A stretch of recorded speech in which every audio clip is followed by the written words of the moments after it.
오늘 이 시간 우리가 함께 나눌 하나님 말씀은 요한계시록 19장 11절에서 14절까지 기록되어 있는 본문의 말씀입니다. 오늘 말씀에는 이 세상의 마지막 날에 재림하실 예수님의 모습에 대한 내용들이 기록이 되어 있습니다. 오늘 말씀에서의 예수님은 백마를 타고 오시는 분으로 묘사되어지고 있는데, 이는 예수님의 완전한 승리를 의미하는 상징적인 모습이라고 할 수가 있습니다. 그리고 이어지는 예수님의 이름은 충신과 진실이라고 일컬어지고 있습니다.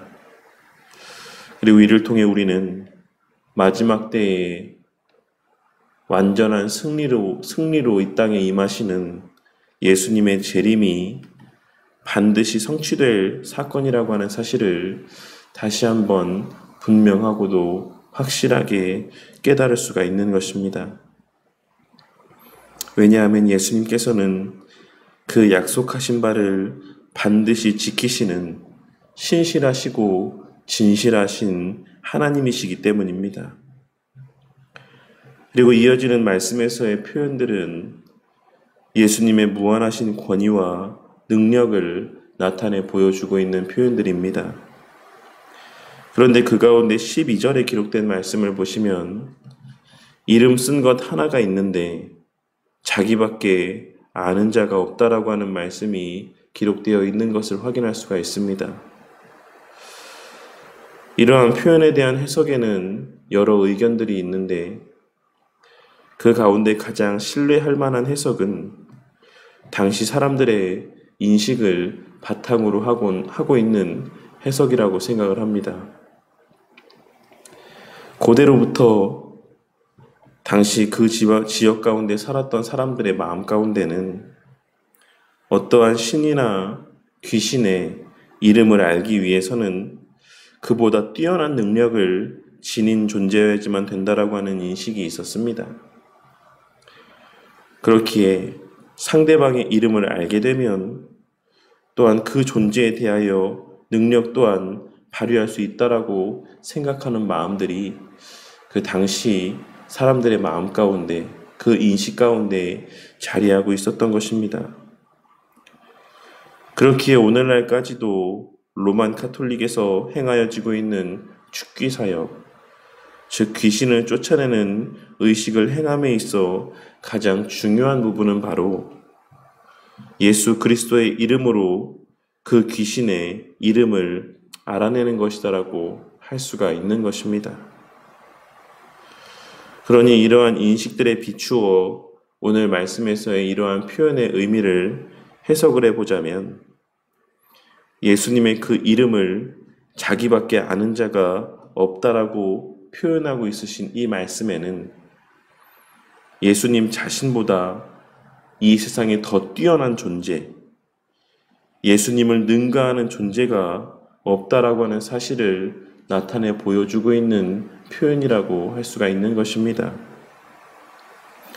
실제로 당시 사람들이 갖고 있던 그와 같은 인식이 바른 것이기 때문에 이와 같이 표현하고 있으신 것이 아니라, 당시에 사람들이 갖고 있었던 그와 같은 인식들을 바탕으로 예수님의 존재에 대한 바른 깨달음을 주시기 위해 그들의 인식, 그 범주 안에서 예수님의 그 무한하신 능력과 권위와 권세를 그들 가운데 나타내 보여주시고자 이러한 표현들을 사용하고 있으신 것이다라고 할 수가 있는 것입니다. 그리고 예수님께서는 피 뿌린 옷을 입고 계시다라고 말씀하고 있으신데, 이 또한 중의적인 의미가 담겨있는 표현이라고 할 수 있습니다. 여기서의 예수님의 옷에 뿌려진 피는 이사야 63장 1절에서 6절에 기록된 말씀을 그 배경으로 하고 있는 말씀으로, 이사야 63장에 기록된 말씀의 내용을 고려해 보았을 때 여기에서의 예수님의 옷에 뿌려진 피는 하나님의 대적자들의 피를 의미한다라고 할 수 있습니다. 하지만 또한 이 피는 동시에 예수님의 십자가에서 흘리신 보혈의 의미 또한 담겨져 있는데, 이를 통해 우리는 마지막 날의 최후 승리라고 하는 것은 우리 주 예수 그리스도의 십자가에서 흘리신 보혈로 말미암는 것이고, 그 보혈의 능력으로 말미암아 하나님의 대적들은 피를 흘리며 무너지게 될 것이고 완전하게 멸망케 될 것이다라고 하는 사실을 이러한 표현들을 통해 확인할 수가 있는 것입니다. 그러니 오늘 말씀에서의 예수님의 옷에 뿌려진 피는 예수님의 보혈이자 그 보혈의 능력으로 말미암아 흘려진 하나님의 대적자들의 피라고 할 수가 있는 것입니다. 그리고 그 예수님의 이름, 십자가에서 피를 흘리심으로 하나님의 대적자들의 피를 흘리게 하신 최후 승리를 성취하신 예수님의 이름은 하나님의 말씀이라고 증거되어지고 있습니다. 그리고 이를 통해 우리는 오늘날 이 시대 속에서 우리 그리스도인들이 가장 믿고 신뢰해야 될 것은 무엇인지, 교회가 파수하고 계승해야 될 가장 중요한 가치는 무엇인지를 다시 한번 발견하고 깨달을 수가 있는 것입니다. 우리 신앙의 근간은 오직 하나님의 말씀이라고 하는 사실을 오늘 말씀을 통해 다시 한번 깨닫게 되는 은혜가 있으시기를 바랍니다.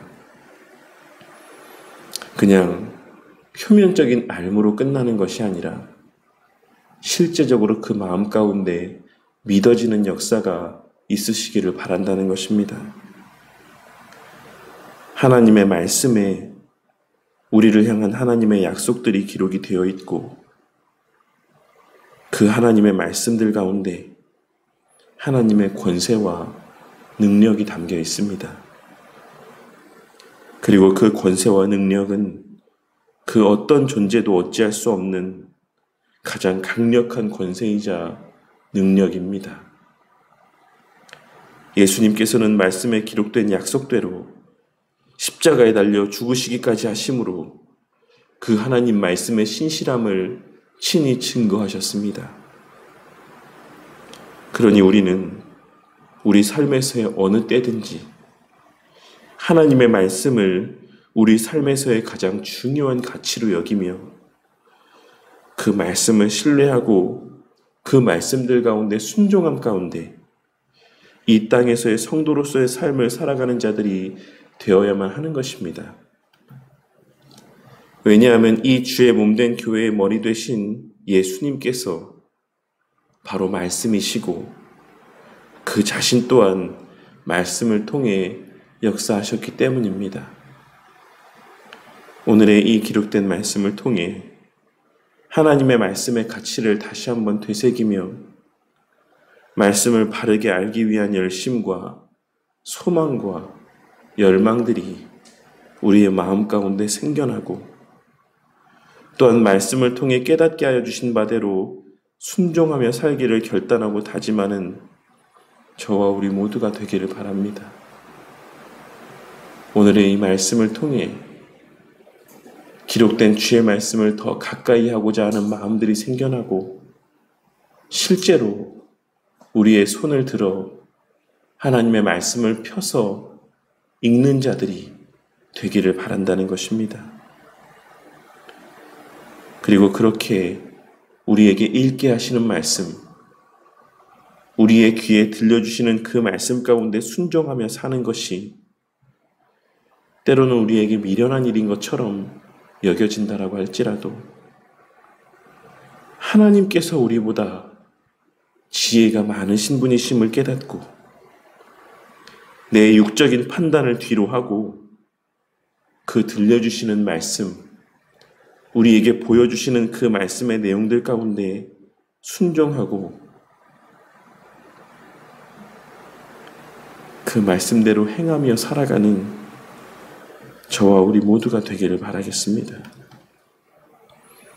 그리고 우리 개인의 삶의 시간들 뿐만 아니라 우리가 속한 이 교회 공동체의 앞으로의 그 모든 걸음들 가운데서도 인간의 지혜와 판단으로 이 교회를 세워가려 하는 것이 아닌 가장 우선적으로 하나님의 말씀 가운데 기록된 바가 무엇인가를 먼저 살필 줄 아는 자들이 되어 오직 바른 성경 말씀의 해석에 근거해 그 말씀을 통해 우리에게 계시하여 주시는 하나님의 선하신 뜻에 근거해 그 말씀대로 바르게 세워져가는 우리 바른교회 공동체가 되기를 주님의 이름으로 간절히 축원합니다.